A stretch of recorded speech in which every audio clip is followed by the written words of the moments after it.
वरुण पुरोहित जी। हिमानी जी जी जी आवाज आ रही? बिल्कुल आ रही है सर। हिमानी जी, असली मुद्दा ये है कि हमारा पॉलिटिकल सिस्टम जो है कितना कोलैप्स हो चुका है। कभी हाई कोर्ट किसी मामले में दखल दे रहा है, कभी सुप्रीम कोर्ट दखल दे रहा है। आपने देखा हो कुछ वर्षों से जुडिशियल एक्टिविज्म और मीडिया दो देश की डेमोक्रेसी को चला रहे हैं। जब हाई कोर्ट ने ऑर्डर कर दिया तो आपको सुपुर्द कर देना चाहिए। आप कंटेम्प्ट कर रहे हो, फिर सुप्रीम कोर्ट जा रहे हो। सुप्रीम कोर्ट से अगर स्टे मिल जाए, आपकी हियरिंग भी हो जाती है। अगर लिस्ट होकर हियरिंग हो जाती है, ऑटोमेटिक स्टे हो जाता है, टेक्निकल बात है। तो आपकी हियरिंग हो जाती तो आप अपने वापस, आपका आदमी आपके पास है, जिसका भी आदमी। लेकिन देखिए, आप पूरा सिस्टम, चाहे केंद्र सरकार हो चाहे राज्य सरकारें हो, कोई भी महिलाओं के ऊपर क्राइम होता है सेलेक्टिव। आपने बहुत बढ़िया काम किया, सारे सेलेक्टिव हो रहे हैं। अब मणिपुर भी नहीं जाना चाहते, बंगाल भी नहीं करना चाहते, उत्तर प्रदेश हो, कर्नाटक हो, झारखंड हो। झारखंड में भी एक, चाहे हमारी सरकार मिक्स है, लेकिन वो आप भी देखिए वो विदेशी महिला के साथ क्या हो। तो इन नेताओं को हो क्या गया मेरे समझ में नहीं आ रहा। जब भी तो मैंने कहा पॉलिटिकल सिस्टम, राजनीतिक व्यवस्था शून्यता की ओर जा रही है। इसलिए तो जुडिशरी आ रही है, इंटरफेयर कर रही है, मीडिया कर रहा है। जब तक मीडिया में आता ही नहीं है, जब तक इनको किसी को कुछ जू नहीं रहेंगे इनके कानों पे। भाई इनकी ड्यूटी है, जनप्रतिनिधि किसी पार्टी का हो, विधायक हो, सांसद हो, अपने क्षेत्र में जब वोट लेने आप चक्कर लगाते हो तो आप चक्कर क्यों नहीं लगाते हो? कहीं क्राइम हो रहा है, कहीं गड़बड़ हो रही है, जीत के अपने गायब हो जाते हैं, फिर क्राइम होता रहे, पुलिस की जिम्मेदारी। अरे भाई जनप्रतिनिधि आप चौकीदार हो उस इलाके के, आपकी ड्यूटी है वहां जाने की। अब ममता दीदी को और गुनहगारों को बचाने की, मतलब इस कदर कंसेंट तो बंगाल वो कितने विचलित हो रहे हैं। आप देखिए ना कि वो कोर्ट पहुंच जाते हैं, सुप्रीम कोर्ट पहुंच जाते हैं। ठीक, पहले तो गिरफ्तारी तब होती है जब कोर्ट की फटकार पड़ती है, वो भी 55 दिन बाद। फिर उसके बाद गिरफ्तारी के बाद भी वो पहुंच जाते हैं, उसको फिर चुनौती देने के लिए, फिर ये सीबीआई को ना हैंडओवर कर दिया जाए, उसके लिए कोर्ट पहुंच जाते हैं। वही तो मैं कह रहा हूँ, केंद्र की सरकार हो चाहे राज्य सरकारें हो, पॉलिटिकल सिस्टम इतना कोलैप्स हो गया है, नेताओं का इकबाल ही समाप्त हो गया। जब भी तो ऐसी हरकत करें, नेताओं का खुद का इकबाल हो तो क्रिमिनल को फट आगे पकड़ा देंगे। पहले के नेता होते थे, उनका बेटा भी अगर कोई गड़बड़ करता था तो खुद फोन करके हैंड ओवर कर देते थे। हमने बचपन से देखा हुआ, अगर कोई नेताओं के बच्चे कई बार बिगड़े भी होते हैं तो वो जाकर के उनको हैंड ओवर, पुलिस पकड़ लेती। आजकल ऐसी व्यवस्था देश के अंदर हो गई कि नेता का बेटा है, नेता का समर्थक है, तो उसमें पुलिस भी हाथ देने। अब दूसरी जो मेन प्रश्न है, आप अभी बात कर रहे हो कंटेम्प्ट, इतने अधिकारियों में बता रहा हूँ ब्यूरोक्रेसी जो फेविकोल के जोड़ के साथ नेताओं के साथ चिपक गई है कि जिसकी सरकार है उसके अधीन हो जाते हैं। ब्यूरोक्रेसी इंडिपेंडेंट नहीं होगी तो आपके एडमिनिस्ट्रेटिव सिस्टम ही कैसे चलेगा? जब जुडिशरी इंटरफेयर कर रही है। और सबसे बड़ा तो मैं कह रहा हूं, पिछले कुछ सालों से अगर लोग मीडिया की बुराई कर देते हैं, भाई किसी को अच्छा नहीं लगता होगा, लेकिन मीडिया अगर उजागर नहीं करता, आप लोग उजागर नहीं करते हो तो किसी को कुछ पता ही नहीं लगता आम जनता को। तो जनता की आप मानसिक स्थिति देखिए कि जनता जिनको चुन के भेजती है, वही जनता के शोषण या राक्षस हो जाते हैं जनता के ऊपर बैठ के। जनता क्या करे देश की? ठीक है विवेक श्रीवास्तव जी, ठीक है सर, ठीक है विवेक श्रीवास्तव जी, क्या बीजेपी ने इस मुद्दे को एकदम लपक लिया है? और आप ये देखिए कि ये चुनावी साल भी है, हर पार्टी जो है वो अपने अपने हिसाब से, चाहे टीएमसी हो चाहे बीजेपी हो, अपने अपने हिसाब से इसको भुनाने की कोशिश कर रही है, या फिर आप लोग जिस तरह से कह रहे हैं कि पोलराइज करने की कोशिश कर रही है। और बंगाल की राजनीति में उसका नाम शाहजहां शेख है, इतना ही काफी है। नहीं, वरुण पुरोहित जी ने बिल्कुल सही कहा कि एक तो प्राइम मिनिस्टर और बीजेपी सिलेक्टिवली इसको अटैक करने की कोशिश कर रही है। पूरे देश के अंदर इस तरह की समस्याएं हैं।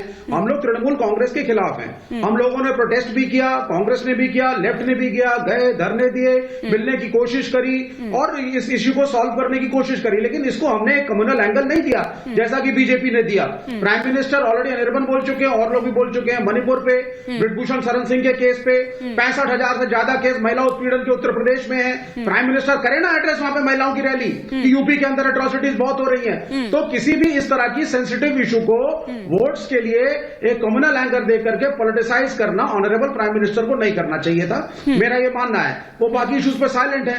दूसरी बात, मैं बड़ी बात आपको बोलने जा रहा हूं कि कहीं ना कहीं भारतीय जनता पार्टी के इंटरेस्ट में था कि शाहजहां शेख अरेस्ट ना हो। इन्होंने भी सीबीआई और ईडी को स्लो डाउन किया, उसको नहीं पकड़ा शुरू में, क्योंकि वो जितना ज्यादा ये मुद्दा उछलता उतना बीजेपी अपना इलेक्टोरल बेनिफिट उठाने की कोशिश करती। ठीक है, आज जवाब देना चाह रही है शौतरूपा जी भी और ममता जी भी। पहले शौतरूपा जी दे दें, फिर ममता जी, और एक बड़ी खबर भी आ रही है जी। नहीं, पहले मैं तो ये बता दूं कि it's very easy to blame central agencies, लेकिन जब सेंट्रल एजेंसी रेड करने गया, आपको याद होगा हिमानी कि उन लोगों को सर फोड़ दिया गया। मैं उस इशू पे जब जितना आर्ग्यू करूं वो खत्म नहीं होगा। मैं 3-4 मुद्दे, सेपरेट मुद्दे रेज करना चाहती हूँ। एक है, देखिए आप बीच में आपका स्क्रीन पे दिखा रहा है, शाहजहां का बॉडी लैंग्वेज देखिए। जो क्रिमिनल होगा उसको अरेस्ट करके पुलिस ऐसा कोई ले जाता है क्या? पुलिस पकड़ के ले जाता है, वो मुंह पे मास्क देता है, एस्कॉर्ट कर रही है, देता है। लेकिन इसका देखिए, इसका रवैया देखिए, ये ऐसा चल रहा है जैसे कि कोई वीआईपी चल रहा है और पीछे पुलिस एस्कॉर्ट है। एक नंबर, ये बहुत एविडेंट है।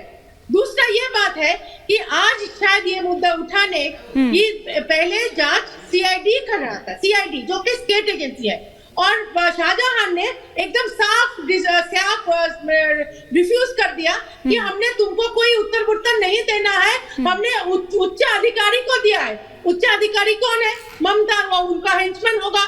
तीसरी बात यह है कि जब सीआईडी का इंक्वायरी कुछ रिजल्ट नहीं दिया, तब जाके हाई कोर्ट ने फिर बोला कि 4:30 बजे, और हाई कोर्ट अभी फिर बोल रहा है। मैं माफी के साथ शत्रुपा जी आपको रोक रही हूँ, फिर ममता जी आपका भी रिएक्शन लूंगी। हाई कोर्ट ने फिर बोला, एक सेकंड आपको रोक रही हूँ, ममता सरकार पर कोलकाता हाई कोर्ट ने काफी टिप्पणी की है।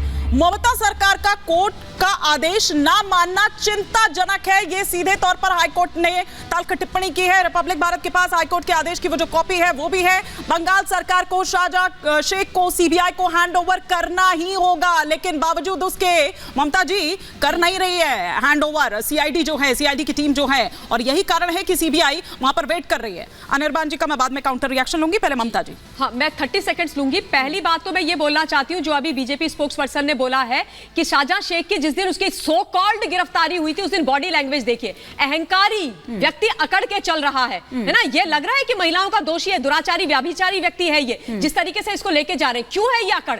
इसीलिए क्योंकि ये कहावत इस पर फिट बैठती है कि जब सैया भये कोतवाल तो डर काहे का। भैया सरकार का वरद हस्त है, सीएम बचा रही है, पूरी की पूरी पुलिस सीआईडी उसको प्रोटेक्ट कर रही है, तो काहे को डरेगा वो? पहली बात। दूसरी जरूरी बात, कोर्ट का जिस तरीके से कंटेम्प्ट ममता बनर्जी कर रही है, उन्होंने दिखा दिया है कि भाई ये देश, इस देश का कानून, इस देश की न्याय प्रणाली कुछ भी मुझसे ऊपर नहीं है, अपनी ची भगवान है, मेरा ही चलेगा यहाँ पे। और तीसरी बात, विनय जी को बोलना चाहती हूँ, बार बार जब भी आते हैं बोलते हैं वृंदा करात जी वहां गई, उन्होंने धरना दिया, साहब हमें तो न्याय चाहिए। अरे अगर वृंदा करात जी को इतनी चिंता थी तो ये जो संदेश खाली में आज हुआ है, ये ज्वालामुखी फटा है साहब, ये ज्वालामुखी फटा है, और ये ज्वालामुखी आपके समय से है, आपने पनपाया है इसको। तब वृंदा करात जी कहां थी? क्यों नहीं गई संदेश खाली? क्यों नहीं उन्होंने शाहजहां शेख की गिरफ्तारी करवाई? क्यों नहीं उसके खिलाफ धरने में बैठी? क्यों नहीं ममता बनर्जी का उन्होंने रेजिग्नेशन मांगा? बताइए आप। आज आप यहाँ पर आकर के महिलाओं के दुराचार व्याभिचार की राजनीति करके, उनकी इज्जत को नोच करके अपनी राजनीति की रोटी के जवाब ले लेती हूँ, और कुछ भी बोल रहे हैं, जवाब ले लेती हूँ। सीपीआई लाई थी, इस देश के अंदर पार्लियामेंट में इंट्रोड्यूस किया था। 33 साल आपने महिलाओं का वहां पर दोहन करवाया है, मानिए आप, ये सच है। और उसी की खिलाफत करके ममता बनर्जी ने सत्ता हासिल करी, और अब वो आपसे भी ज्यादा खूंखार हो गई हैं। मुझे ये सब बोलने में कोई कोताही नहीं है, समझ गए ना सर आप? क्योंकि मैं पहले एक महिला हूँ, और संदेश खाली की महिलाओं के पक्ष में खड़ा होना सीखिए आप। छोड़ दीजिए राजनीति। नहीं, गला फाड़ने से कुछ नहीं होगा, गला फाड़ने से कुछ नहीं होगा। देश के आदरणीय प्रधानमंत्री जी आज माताओं बहनों के खड़े हैं। आप तो वो लोग हैं जिन्होंने जो मुस्लिम महिलाओं के ट्रिपल तलाक के ऊपर जब बात हुई थी, तब आप लोगों ने बोला कि मत करो इस ट्रिपल तलाक को खत्म। एक बात क्या महिलाओं की जरा मैं